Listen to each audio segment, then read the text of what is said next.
Welcome back to the ACSI podcast. That's the Academy of Clinicians, Scientists and Innovators. For this episode, which we recorded in March, we are celebrating International Women's Day, and so today I have Professor Leo Yee Sin to join me on this podcast. Professor Leo Yee Sin is the co-president of the ACSI. She's also the senior consultant at the Director General Health Office in the Ministry of Health, and she was also the executive director for the National Centre of Infectious Diseases, NCID, from 2017 to 2023, where she led the country through multiple epidemics, including the most recent COVID pandemic, and she has been an advocate for local clinical and translational research ever since.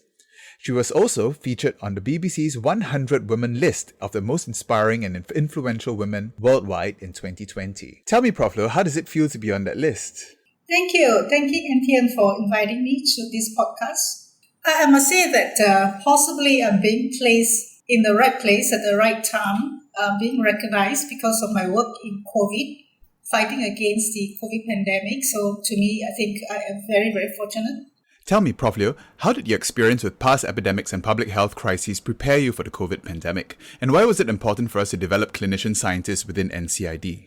Well, partially because of the accumulations of the past experiences. I'm sure many of us can recall the very difficult times that we had in the past, dealing with SARS 2003, SARS-CoV-1. And I think a lot of all this learning that we managed to gather started right from the past where we had multiple outbreaks. I just want to bring back these issues about the year 2003 when we had the SARS outbreak in Singapore.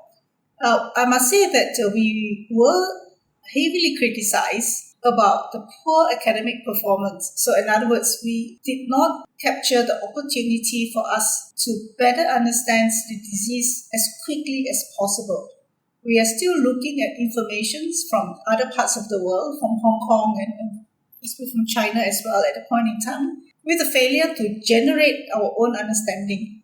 And I think we learned from that particular episodes and experience and realized the significance and the importance of having our own local capability to do outbreak research. Can you tell us about your own interest in research and how did that come about? I never really developed myself as a researcher. I must say that a lot of these are opportunity and just very fortunate to be in the right place at the right time. So if you look back at the episodes of the outbreak, so certainly Singapore has no less at any challenges from the arbovirus infections, that is the dengue. So the questions came to my mind was basically in 2004, 2005, when we had a significantly large dengue wave. And we were asking how to manage dengue in our own very specific local situations, where we see mostly adult dengue. At that point in time, it's young adult and adolescents, where other parts of the world mainly handled pediatric dengue. So where to get information to treat our own local demands? How do we treat adolescents, young adults, or middle-aged adults with dengue? We have no clue. Basically, there's no data. I must say that the only paper that I managed to search through all the international publications was a paper in Singapore Medical Journal, written by one of my close colleagues, Desmond Tai, at that point in time. And he asked a very simple question.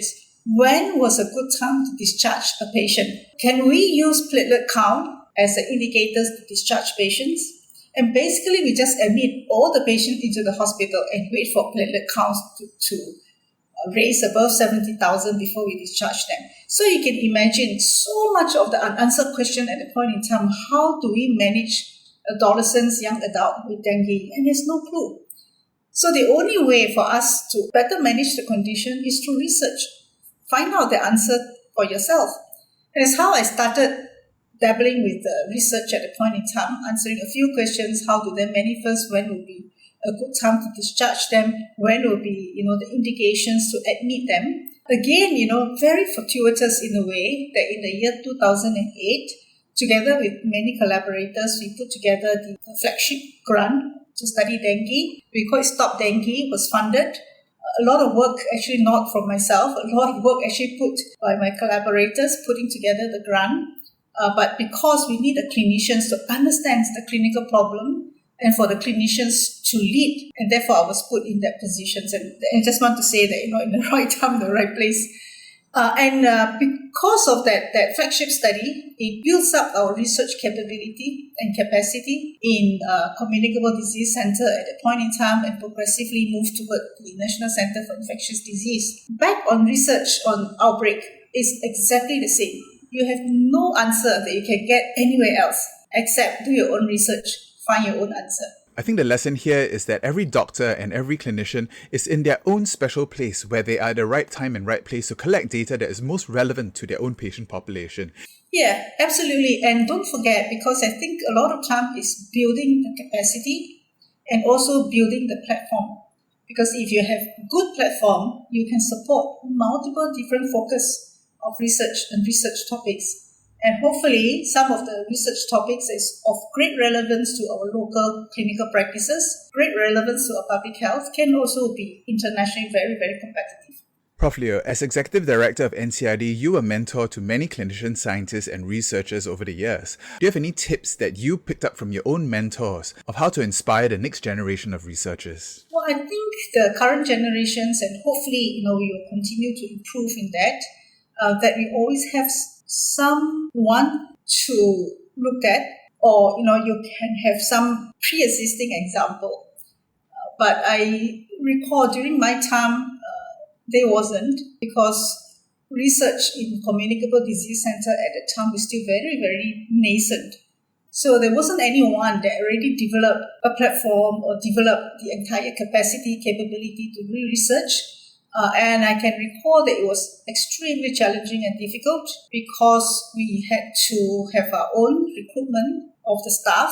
We had to put in energies and focus to even build a clinic. And some of you may remember the Infectious Disease Research Clinic at Communicable Disease Center. It was basically built because of the availability of the funding from the flagship program, which is Stop Dengue. And that clinic can be used for many other purposes. And subsequently, we use it to enroll other conditions like Zika, vaccine studies, and things like that. So I think it is important in terms of different generations. You build up the capacity and then you provide it to the next generations and generations to come. And now that you have stepped down from being Executive Director of the NCID, you've taken on this role as Co-President of the ACSI. What changes would you like to see in our research community to help the next generation achieve the goals? I think a lot of clinicians can be researchers. And I strongly believe that the definitions of researchers not just confined to a group of individuals that manage to get grant or being given clinician scientists or translational award or title. Anyone can do research as long as you have the burning questions. And for many of us as clinicians, we do have a lot of burning questions when we handle our patients. And some of these burning questions you cannot find anywhere in terms of the answer. And there you are. You will be the one to find the answer and through research.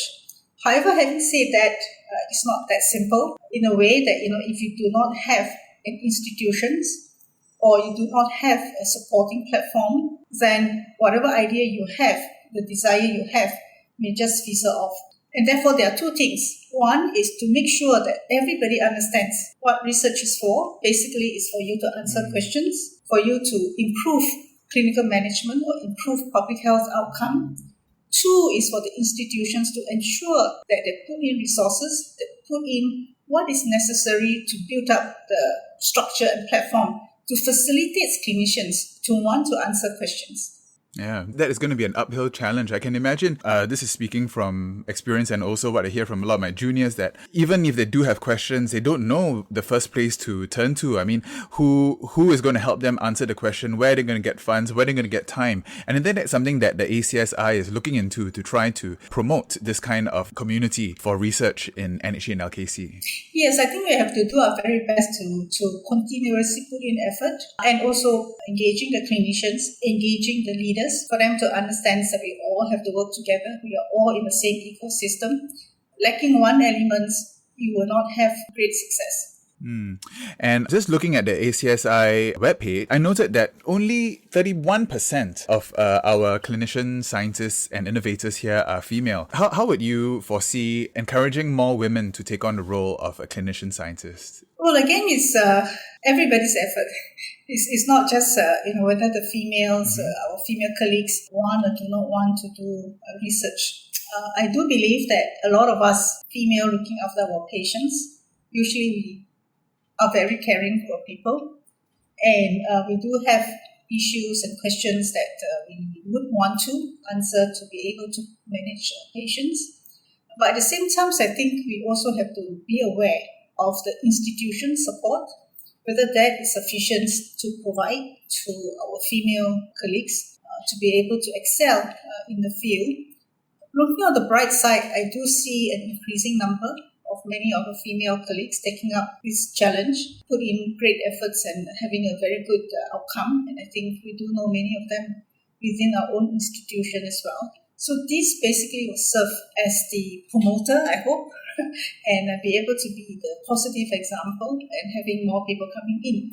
Very importantly is for all of us to embrace the idea, because I realize that sometimes we tend to be more of the inferior side in the sense that, we may not be being taken seriously, and we just have to work harder, essentially.